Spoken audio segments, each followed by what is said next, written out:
Так, ну что? Что-нибудь слышно? Слышно, видно, звук отключаем? Ой, в смысле, изображение отключаем?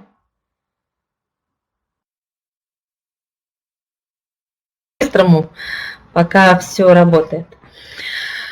Ну, собственно говоря, до этого была все прелюдия. Я думаю, люди, кто часто слушает, для них это не сюрприз, и это можно понять самому. Дальше начинается более интересно. Шумы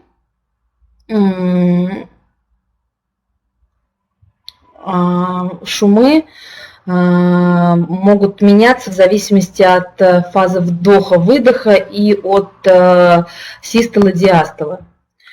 Различают систолические шумы и диастолические. По интенсивности они могут быть различные, могут быть едва различимые, это первый класс шума, могут быть слабые, то есть они слышны только над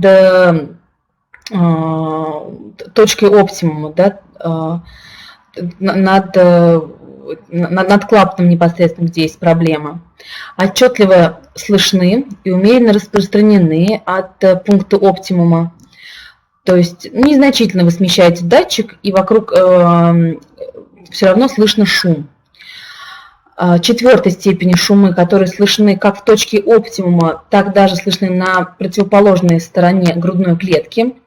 Очень громкий шум, настолько громкий шум, что у худых животных либо у кошек ощущается даже вибрация, когда вы прислоняете ладонь к грудной клетке. И бывают даже такие шумы, которые слышны невооруженным ухом, да, то есть достаточно немножко поднести ухо к грудной клетке и слышно шум. Систолические шумы, они более громкие. Да? Диастолические шумы тоже выделяют 4 пункта соответственно. Да, повторяться не будем. Собственно говоря, вот чудесная книжечка по аускультации, снизу показана, как она называется. И здесь есть примеры того, как выглядят шумы при различных патологиях. Да? То есть в какой момент, когда они возникают, чтобы лучше было можно понять, что в этот момент с каким клапаном сердца происходит. Да, то есть мы, например, видим, когда появляется дополнительный тон S3, S4 во время галопа, да, за счет чего они появляются? За счет дополнительного щелчка при отсутствии нормального растяжения левого желудочка. Вот. При самые частые, пожалуй, шумы это митральная и трикуспидальная регургитация, да, которые происходит, как характеризует Буш-Штуб, он длинный, постоянный, вследствие того, что есть деформация митрального клапана, кровь во время всей систолы обратно втекает в левое предсердие, что формирует такой постоянный, достаточно громкий, шумящий звук. В случае, например, со стенозом легочной артерии, да, шум будет максимально нарастать где-то к своей середине. Да, то есть это такие нюансы, но их важно наслушивать и понимать. Еще выделяют какие шумы? Выделяют функциональные шумы, то есть те, которые могут наблюдаться в определенном состоянии. Да, допустим, у щенков могут быть определенные шумы, которые в дальнейшем могут пропадать. Они обычно достаточно слабые, да, то есть 1-2 степень, и на эхо сердца никаких изменений не видно. Это может быть связано просто еще с неполным формированием соединительно-тканного скелета сердца. И у спортивных собак, напротив, это может быть связано с частичным перерастяжением фиброзных колец клапанов, с очень хорошо развитой мускулатурой миокарда. Собственно говоря, после того, как щенки вырастают, а спортивные собаки перестают активно заниматься спортом, данные шумы могут пропадать. Это требует наблюдения, но обычно не требует каких-то серьезных вмешательств. Также выделяют физиологические шумы, которые могут проявляться, связаны с определенным состоянием гемодинамики. И, собственно говоря, когда нормализуется, это состояние, шумы тоже могут проходить. Обычно это можно слышать у кошек во время анестезии, у животных с выраженной гиповолемией, с анемией и прочее, да, то есть когда у нас меняется сама кровь. И патологические шумы, те, которые слышно всегда и которые никогда никуда не денутся, только если вы их не вылечите хирургическим путем, они характеризуются стойкими органическими изменениями самой ткани и требуют дополнительной диагностики и точной постановки диагноза. После того, как вы послушали хорошо сердце, сделали вывод, где что шумит, либо, может быть, нигде ничего не шумит, очень полезный метод, который почему-то не часто используют с мелкими домашними животными, хотя все мы в институте проходили данную диагностику там, с теми же коровами, да, это перкуссия. Конечно, мы редко используем специальные пластинки металлические, обычно все обходится просто пальцами. Если это крупное животное, то можно стучать 2 пальцами в межреберные промежутки. А если это животное более маленькое, там кошка или маленькая собачка, то обычно я делаю щелчок, ну как щелбан, постукивая слегка между межреберных промежутков, чтобы определить, есть ли какие-то звуки притупления. Один из самых быстрых и надежных методов определения, например, жидкости, свободной в грудной клетке. Очень удобно, просто. И бывают такие пациенты, которые приходят прямо в крайне тяжелом состоянии. Да? Хорошо, у меня там всегда под рукой есть аппарат УЗИ, но были моменты, когда его нет. У пациента невозможно сделать рентгеновский снимок, потому что как только мы его положим в боковое положение, мы уже рискуем, что он никогда не поднимется из этого состояния, да, просто тук-тук-тук пальчиками, 2 слова про анамнез и диагностический вкол иглы, чтобы понять, есть или нету жидкости. А перкуссию на самом деле не важно, у кого проводить, у длинношерстных тоже без проблем простукивается все. Собственно говоря, перкуторные звуки могут быть притупленные.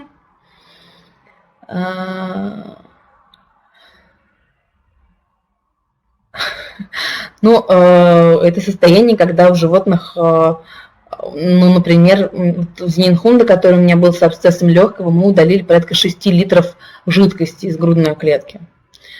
Здесь вопрос же не в том, какие методы. Можно делать много всего. Да, то есть можно сделать КТ, МРТ, чтобы точно поставить диагнозы там, и так далее. Просто есть ситуации, когда надо, например, срочно действовать. Да? Либо у вас сломался в клинике рентген, либо он сейчас занят, там, не знаю, хирурги проводят серию снимков там, после операции какой-нибудь. Неважно, вам надо быстро принимать решение. Да? И не стоит забывать о простых, надежных способах, которые могут вам лучше понять, где что есть. Потому что стукнуть пальцем по грудной клетке занимает 2 секунды. При перкуссии выделяет притупленный звук или тупой, что говорит об уменьшении воздушности легочной ткани. Либо о наличии какого-то вообще безвоздушного пространства, да, что может быть либо опухолью в легких, либо какой-то полостью, которая образовалась в бронхах, заполненная жидкостью, либо что говорит о дополнительных скоплениях жидкости, да, например, гидроторакс, либо очень выраженный плеврит при уплотнении листков плевры. Напротив, может быть тимпанический звук.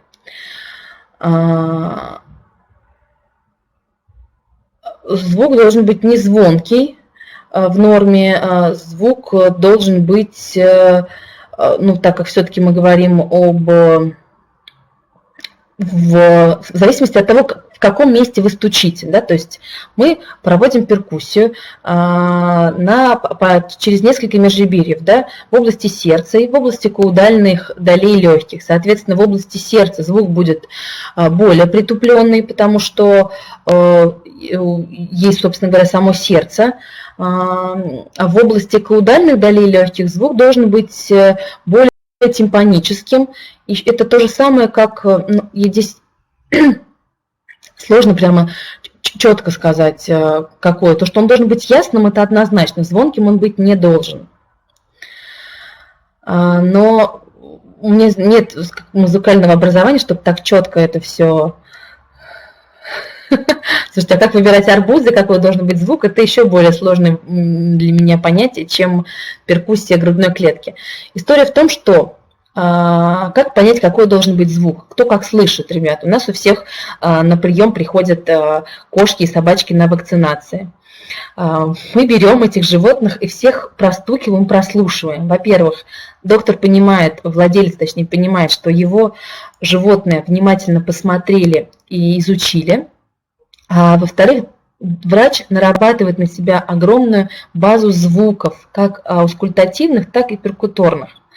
И, собственно говоря, уже не стоит никаких вопросов о том, какая должна быть норма. Вы просто слышите и знаете, как это должно звучать. Если вы видите, что что-то не так, то есть это повод больше расспросить владельца, что-то, может быть, сделать дополнительно. Но это очень простой такой способ, ну, не знаю, не больше 5 секунд занимает перкуссия грудной клетки, в принципе. Послушали сердце, посмотрели на животное, постучали по грудной клетке, приступаем к аускультации легких. Если сердце у нас такой орган, где много есть моментов звуковых, то, собственно говоря, в легких ничего так активно не шевелится, как в сердце, и звуки еще более загадочные и волшебные. Но аускультация полей легких – это тоже очень важный момент. Итак, про легкие. В литературе больше рекомендуют использовать стетоскопы, но еще раз говорю, дело привычки. Главное, чтобы это был ваш самый надежный, любимый инструмент. Животное при аускультации легких должно находиться в естественном положении, лучше стоя на 4 лапах. Кошку, безусловно, не обязательно поднимать на 4 лапы, она может сидеть так, как ей удобно.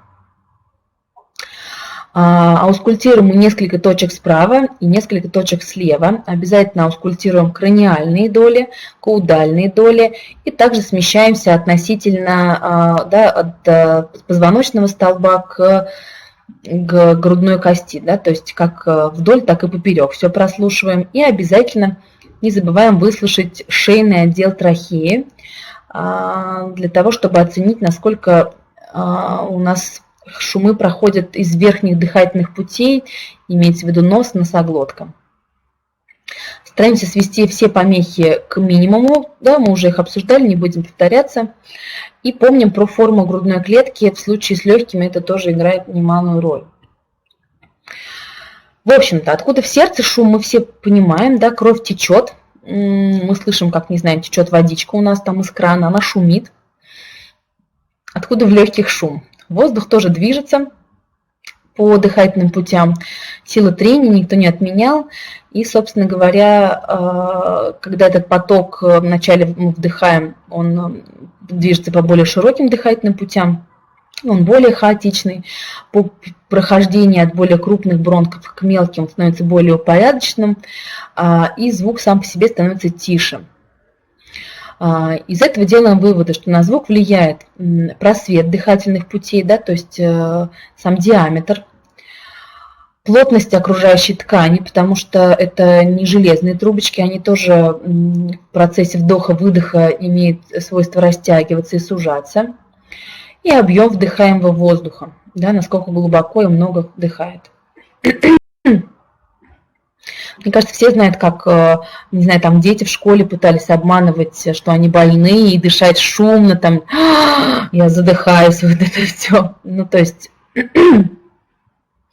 можно иногда имитировать различные шумы, поэтому надо быть внимательным. Наши пациенты иногда неосознанно это тоже делают. Норма. Что должно быть у здорового животного?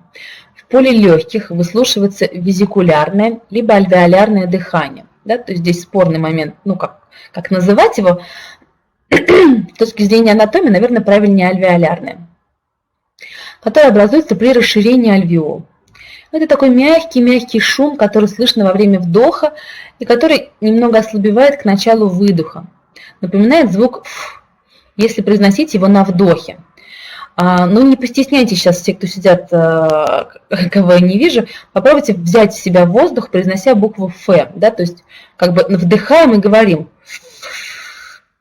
Это, конечно, будет у более громко, чем то, что мы слышим, но по сути дела похоже на этот звук, да, то есть такое легкое ф на вдохе, не на выдохе, как мы произносим этот звук обычно, а на вдохе.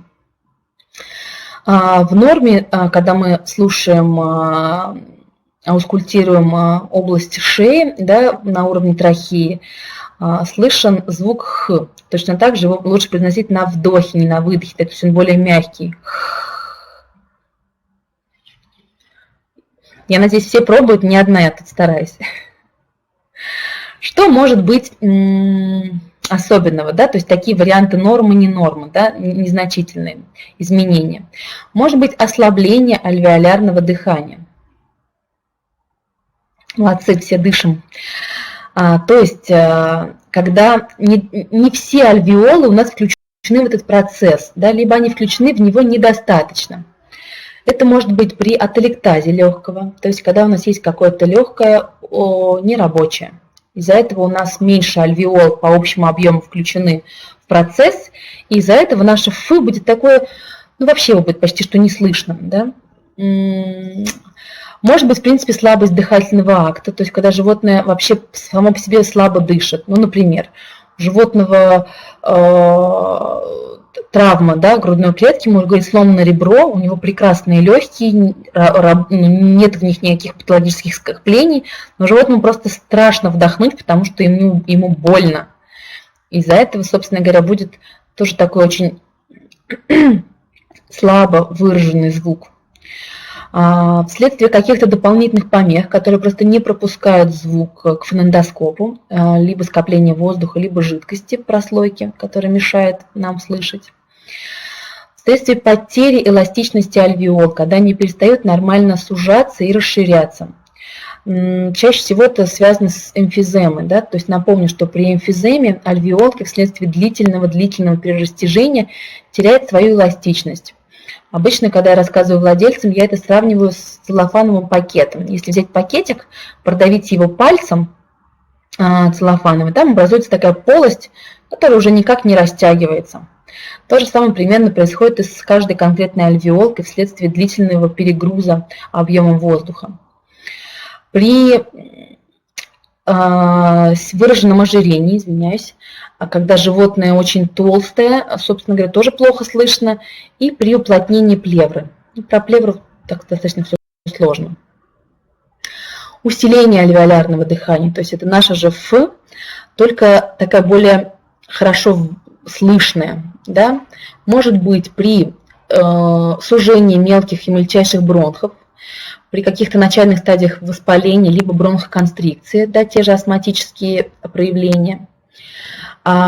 И усиление дыхательных движений, то есть когда животное просто очень сильно дышит и сильнее разгоняет воздух по своим дыхательным путям, что усиливает трение и делает звук более хорошо слышным.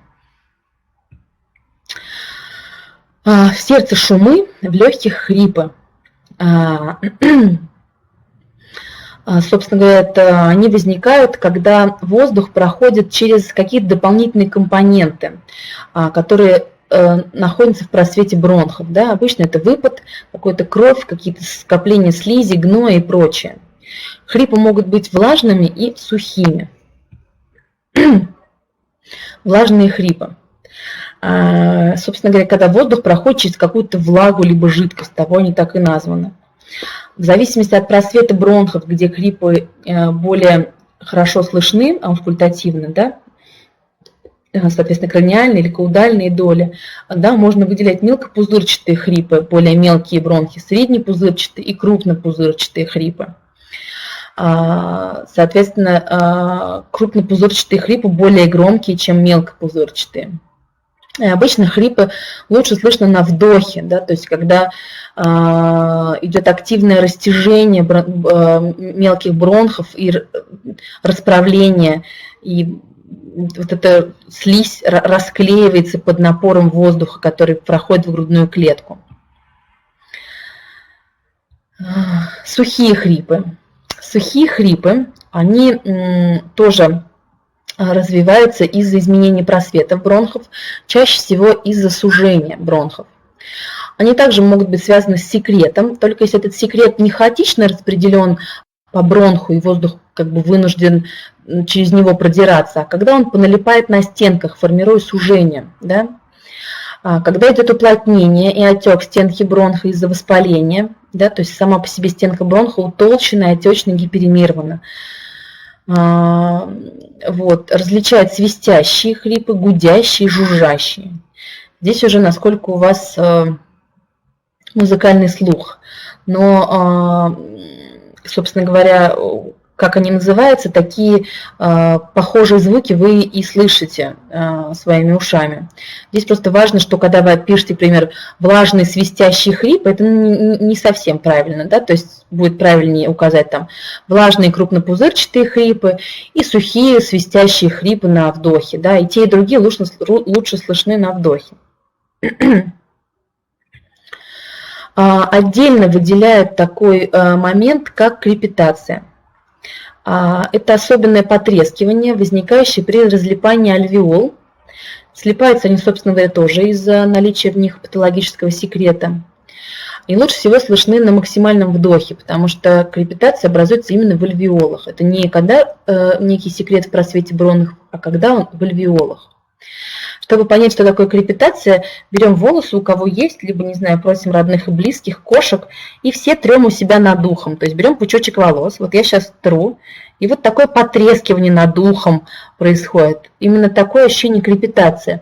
В принципе, похожий звук образуется, когда мы описываем крепитацию, например, при попадании воздуха в подкожную жировую клетчатку. Да? То есть вы когда нажимаете, тоже вот если есть ощущение потрескивания, звук все равно очень хорошо характеризуется вот именно как шуршание волос, пучочка волос над ухом.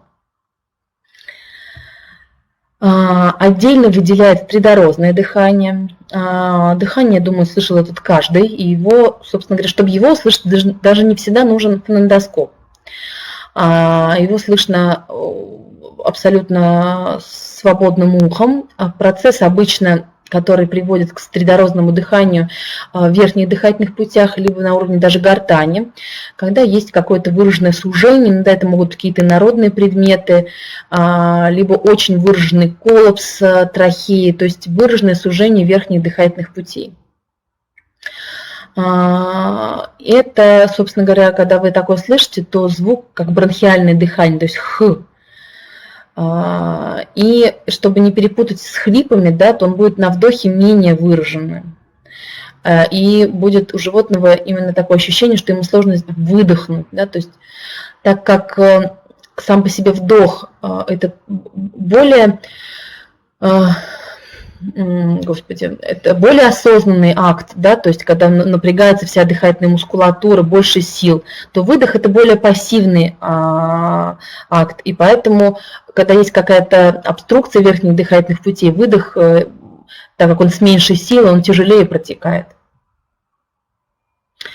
Что еще, значит, есть у нас, какие шумы? Есть шум трения плевры. Нечастая история, иногда бывает, его слышно. Это такой сухой, прерывистый звук, как бы не прям, он не постоянно слышен, и он может немножко отличаться там вот на этом вдохе, а потом немножко другой на другом вдохе. Его слышно как на вдохе, так и на выдохе примерно одинаково. Вот, и можно его перепутать с другими шумами.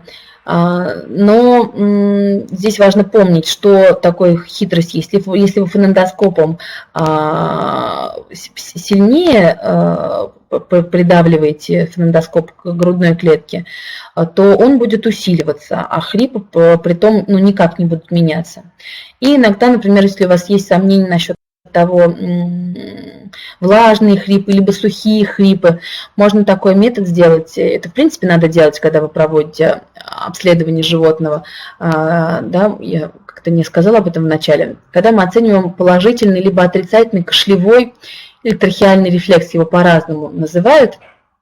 Это надо делать еще в самом начале, когда мы проводим осмотр верхних дыхательных путей. Вы пальцами исследуете шейную часть трахеи, и слегка ее можно поднажать. да, то есть нащупываете трахею, слегка нажимаете. Вот даже сейчас у себя можете потрогать, такое неприятное ощущение. В норме, если вы слегка нажимаете, только без фанатизма, не надо сдавливать животному глотку, ну, животное может сглотнуть или, может быть, слегка кашлянуть. При положительном кашлевом либо трахеальном рефлексе, при легком нажатии на трахею, у животного будет формироваться кашель. Если, к примеру, у животного влажные хрипы, вы понажимали ему на трахею, несколько раз хорошо покашлял, то хрипы могут уменьшиться, а шум трения плевры никак не изменится. Вот, собственно говоря, чтобы понять, о чем мы говорим, можно просто взять, здесь уже проблем ни у кого не будет, у кого нет длинных волос, пальцы точно у всех, и просто двумя пальцами потереть около уха. Примерно так вот, такой звук, то есть это не фу, не хы, это такой особенный звук будет при шуме трения плевры. Так, и еще, собственно говоря, можно много различных звуков слышать при аускультации. История в том, что если вы слышите что-то подозрительное, вам надо проводить дополнительную диагностику. Обычно это рентген грудной клетки, что мы будем с вами обсуждать через день. Вот, если какие вопросы есть, задавайте. Потому что по факту мы сейчас с вами порядка часа разговаривали про то, как, что, где должно быть слышно.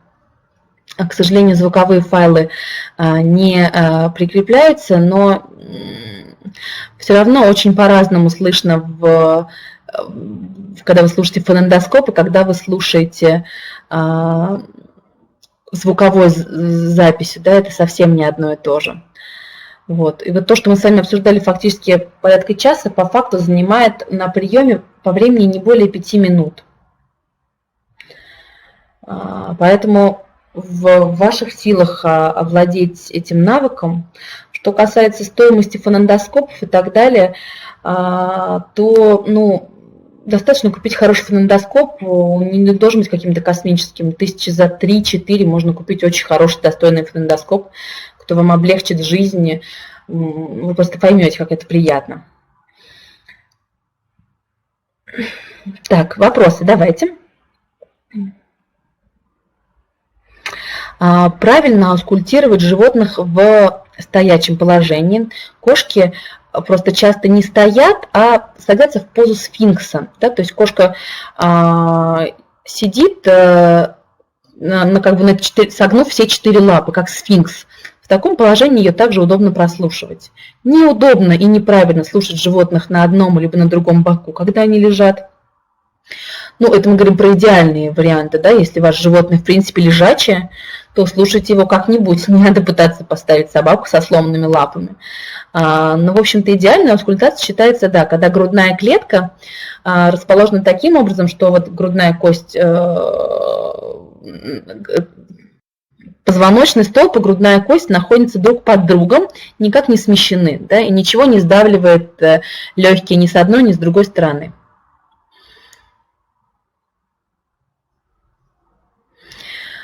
Я очень люблю отвечать на вопросы, задавайте. Может быть, у кого-то были какие-то интересные шумы, хрипы, что-то непонятно, либо там по сердцу, как что, когда слышно. Просто, конечно, мы говорим только про аускультацию, и сейчас невозможно, было бы неправильно, да, сразу же сказать, грубо говоря, если вы слышите что-то, стоит такое-то заболевание, потому что, например, бронхит часто может не сопровождаться какими-то выраженными хрипами, да, не всегда все бывает так однозначно. Но бывают ситуации, когда действительно ничего животного не беспокоит, вы его слушаете и понимаете, что с ним что-то не так. Либо пришла к вам собачка, у нее все здорово, вы проводили обычный осмотр, чуть-чуть нажали на трахею, у собаки резкий положительный там трахеальный рефлекс, и это йоркширский терьер. И, скорее всего, если вы проведете дополнительную диагностику, у собаки будет достаточно выраженный коллапс трахеи. И здесь история не только же в том, чтобы точно поставить какой-то диагноз, да, владельцу и напугать его, да, а в том, чтобы, например, предупредить да, что вас что-то смущает, вы озвучиваете свои сомнения владельцам и просите их через какое-то время прийти еще раз. Да? Допустим, у собаки положительный кашлевой рефлекс. Вы говорите, с большой вероятностью у вашей собаки могут быть проблемы с трахеей. Да? Можно провести дополнительную диагностику, либо обращать внимание, как ваше животное ходит. Да? Откажитесь от ошейника, используйте, пожалуйста, шлейку и так далее. Да? То есть, ну, вы уже можете достаточно много делать полезных моментов. Так, сейчас был вопрос еще.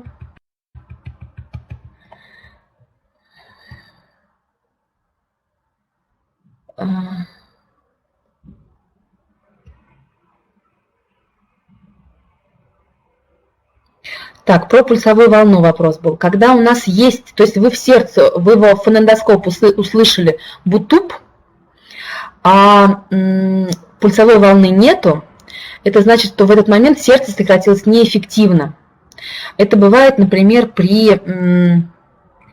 у животных с желудочковой экстрасистолией. То есть какое-то некое сокращение, непродуктивное произошло, но адекватного выброса крови, который бы позволило наполнить артерии, нету. Поэтому вы звук слышите, а пульса у вас нет. Состояние называется дефицит пульса, может указывать на аритмии, в том числе экстрасистолии. Не стопроцентный метод, требует электрокардиограммы, естественно. Так. Собачка на 16 слайде. Это собака с терминальной стадией хронической почечной недостаточности, страшно худая. И по идее у нее должно быть бы хорошо слышно сердечные тоны, потому что там просто прямо сердце упирается в кости. Но из-за того, что у собаки в принципе состояние крайне тяжелое, выраженная интоксикация, слышно ее очень плохо. И у нее брадикардия, и у нее состояние уже совсем тяжелое. Да? То есть я имею в виду, что разные физиологические состояния, все может быть очень, очень по-разному. Нельзя, то есть если мы знаем, что вот толстых животных слышно плохо, худых слышно хорошо, надо все время все оценивать совместно. Это собачка приютская, она достаточно через короткое время погибла, там какие-то страшные цифры, креатинин под 2000, в общем, непонятно, как вообще с этим живут. Но вот до такого состояния она как-то была доведена.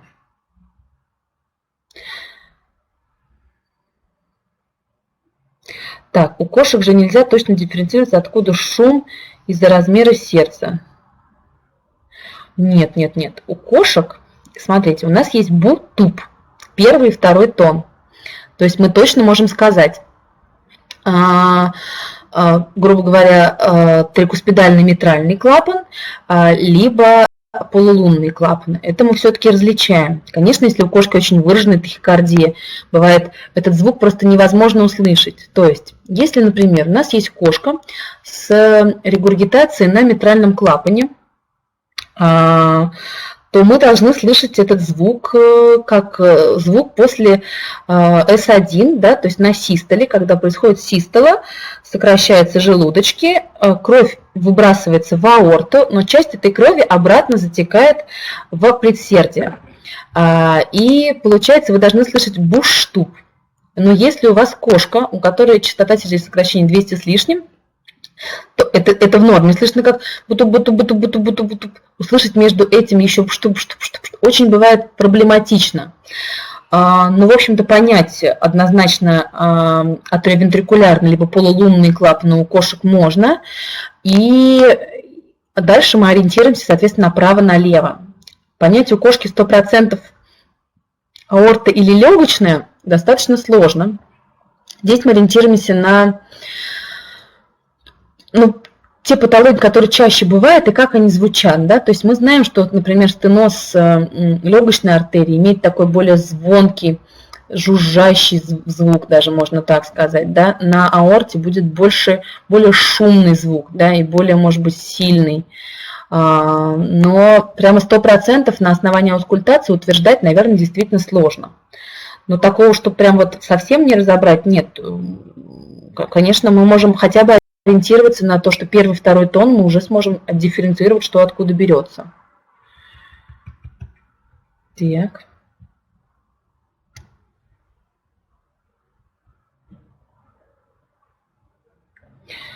Про амфорические шумы я конкретно не выделяла, потому что есть такое понятие амфорическое дыхание, либо амфорические шумы. Но здесь ситуация такая, что если, к примеру, взять человеческую книжку по аускультации, да, то там огромное количество, еще больше, и шум треснувшего горшка, и там так далее. Но по факту, да, все достаточно субъективные такие моменты, да, поэтому я просто отдельно это не выделяла, потому что, если, еще раз говорю, вы слышите что-то такое, чего вам кажется подозрительным, это все равно повод сделать рентген. Вы не можете на основании аускультации сказать, у этого животного ателектаз легкого, у этого животного бронхит, у этого животного, там, не знаю, абсцесс легкого и так далее. Все равно это требует дополнительной диагностики. Аускультация – это вещь удобная, когда вы, примерно, наблюдаете там одного и того же пациента, отслушиваете его и так далее. Можете аускультировать. Так. Сейчас, секундочку.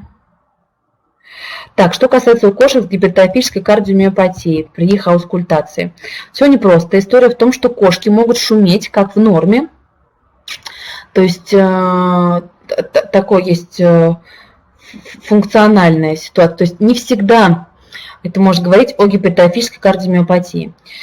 Давайте разберемся так. Откуда шум у нас может появляться при гипертрофической кардиомиопатии? Два момента.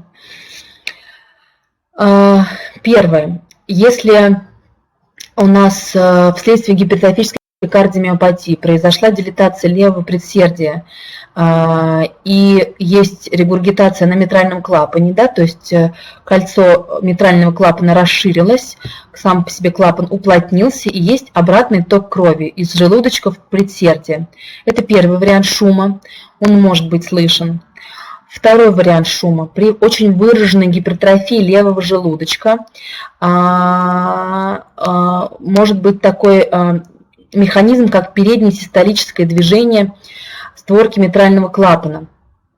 То есть, когда сам по себе клапан еще прекрасно выглядит, но желудочек сокращается так сильно, и выводной тракт в аорту настолько сужен, что когда происходит систола, одна из створок митрального клапана немножечко подтягивается, усасывается как бы за собой потоком крови в аорту, что тоже провоцирует регургитацию. И вот такое состояние иногда может быть у кошек как вариант нормы, да, то есть когда кошка очень сильно боится, когда у кошки, не знаю, очень высокая частота сердечных сокращений, вот это переднее систолическое движение иногда бывает. Не факт, что это приведет к, не факт, что это не приведет, что это указывает на наличие гипертрофической кардиомиопатии. Но иногда бывает истинная гипертрофическая кардиомиопатия, частичные обструкции выносящего тракта левого желудочка, что тоже формирует такой турбулентный поток на аорте и формирует этот шум. Вот, то есть как бы вот у кошек, когда мы слушаем, мы, что касается шумов, вот эти три момента должны постараться дифференцировать. И точно так же, помним про ритм галопа, который указывает на нарушение расслабления левого желудочка. Я надеюсь, я понятно так сейчас.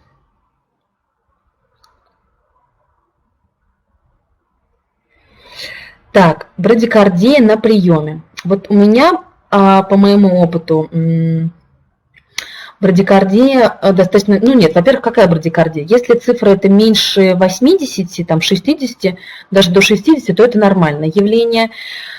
Достаточно часто брадикардия отмечается у, например, йоркширских терьеров, да, частота сердечных сокращений будет 80. Если вы проведете этим собакам тест с атропином, у них будет высокая частота сердечных сокращений повысится, и это, у меня уже, видите, повысится, шумы сплошные, и это не указывает на слабость синусового узла. Что касается, что в состоянии покоя ЧСС может быть еще ниже, да, это факт. ЧСС может быть порядка 40, и это лишь говорит о том, что у животного выраженная парасимпатическая стимуляция, более выражена, чем симпатическая. Обычно у таких пациентов еще на фоне брадикардии хорошо выслушивается синусовая аритмия. Вот. И, в общем-то, это вариант нормы. Так. Ну, еще раз говорю, если есть сомнения, тест с атропином это, пожалуй... что за тест с атропином? Атропин повышает частоту сердечных сокращений при...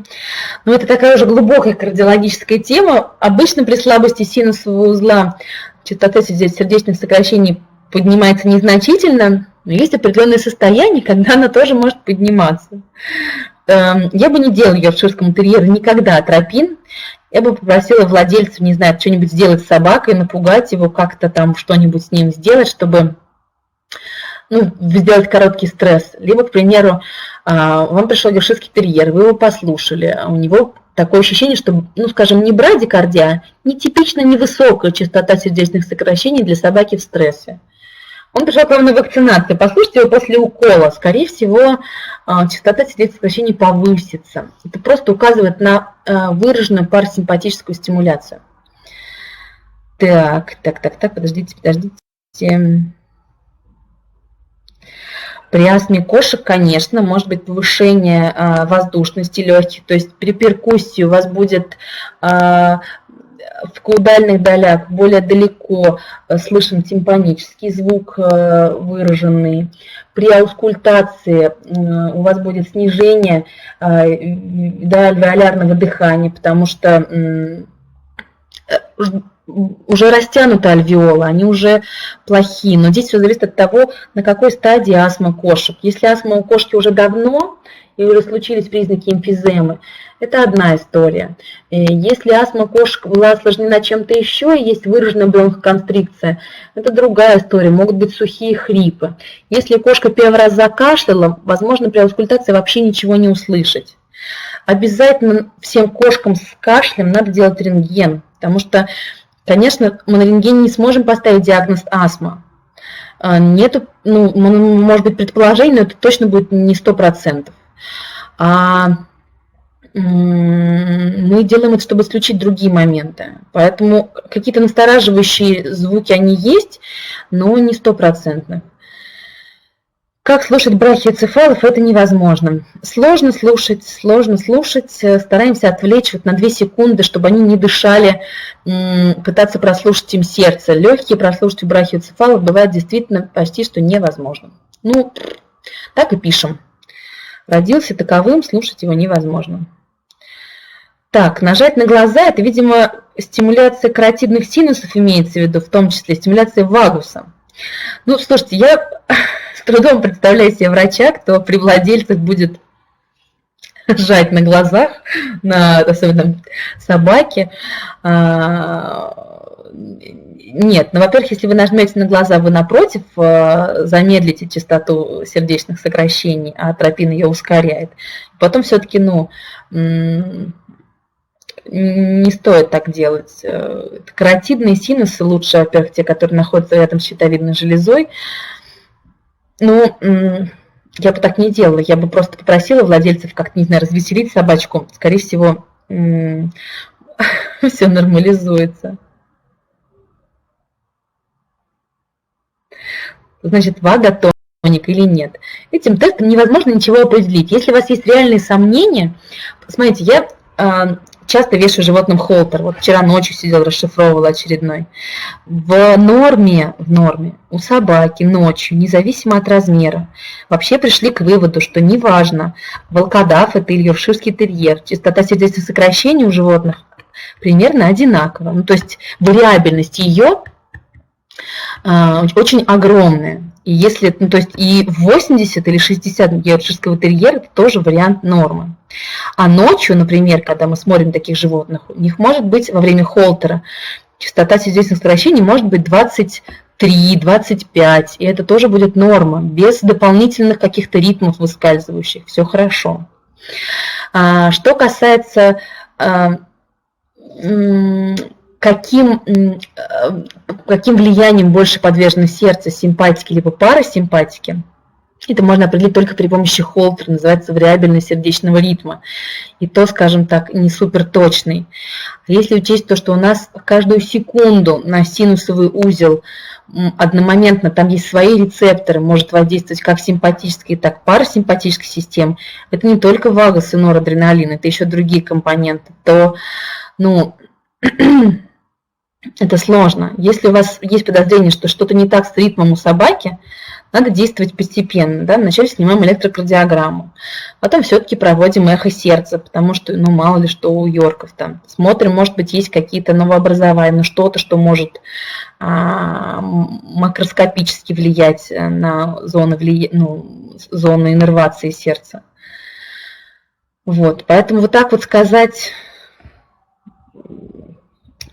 какому тонусу, под каким влиянием находится сердечная система, надо оценивать за сутки.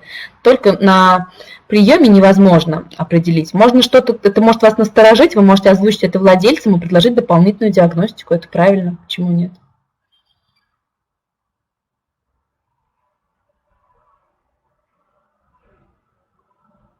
Нет, дело хорошее, потому что йоркширских терьеров, ну не знаю, вот почему-то правда, есть, грубо говоря, там какие-то крупные собаки, и вот из всех маленьких собак вот на такие вот мега спокойные, и потом даже если делать эхо этим йоркширским терьерам, вы будете удивлены, они зачастую такие спортсмены,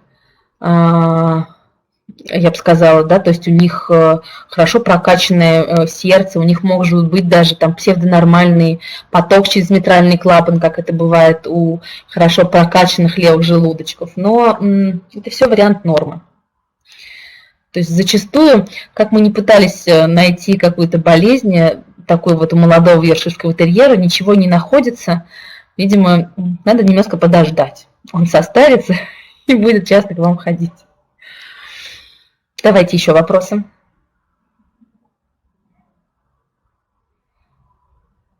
Ну? Я извиняюсь, что со звуком такая канитель, просто это, что называется, звезды как-то не так сошлись, видимо. Если по факту выяснится, что как-то плохо записался вебинар, я думаю, мы с организаторами обговорим и отдельно запишем его еще раз, если будет плохо слышно.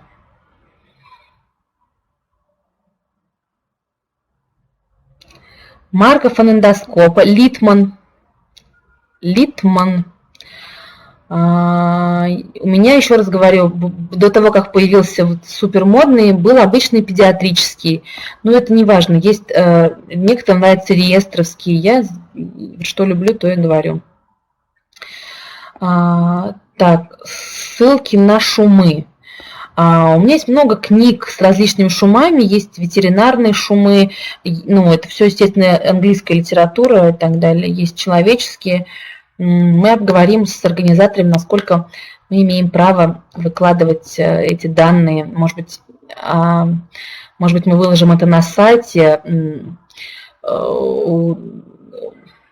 да, Уралбиовед, и это будет в общем доступе вообще как пособие для обучения. Все будут слушать. Но вообще, еще раз говорю, не стесняйтесь, сами шипите, шумите, это очень удобно, и я даже владельцам показываю. Ну, то есть, если вы записать своим фонендоскопом я могу, я регулярно записываю. Проблема в том, что слышно их не очень хорошо. Мне просто не хватает физически времени разобраться с техникой, я, наверное, так сказала бы. И все звуки слышны через мой же фонендоскоп. То есть у меня есть база на компьютере, я могу сесть, воткнуть в свои уши фонендоскоп и послушать. Когда их слушаешь невооруженным ухом, они очень искажены. Фонендоскоп записывает в такой сложной программе в виде звукового файла и графического файла. Их надо между собой разделять. Когда они разделяются, звуковой файл становится очень-очень тихим. Ну, это просто такие технические моменты, надо разбираться с компьютерщиками, у меня сил на все не хватает просто. Записываться на свой фонендоскоп я могу, то есть пишущий Литман, он записывает прекрасные, с комментариями, можно записать звук, и потом подписать к нему комментарий, он будет храниться столько, сколько вы не удалите. По-моему, только объем записи порядка 10 потом надо скидывать на компьютер. Вот. Еще вопросы?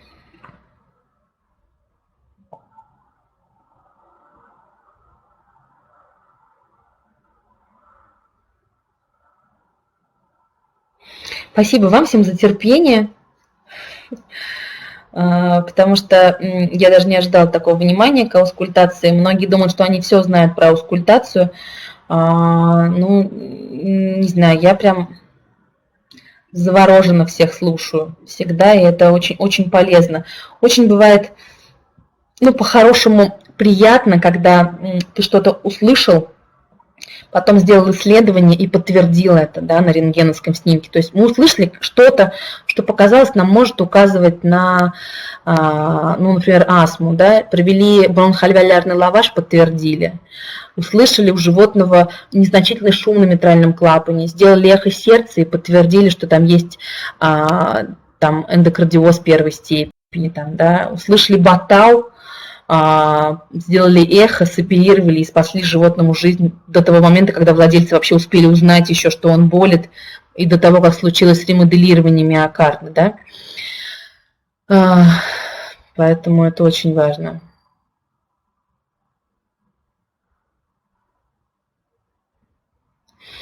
Студентам отдельный респект, очень, очень это важно, чтобы все обучались. Ну что, если вопросов больше нет, тогда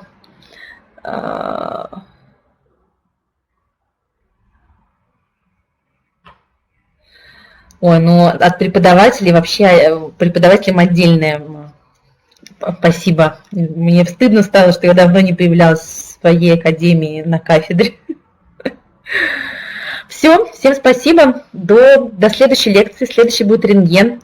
Теперь здесь слушали, шипели, там будем смотреть. Все, всем счастливо.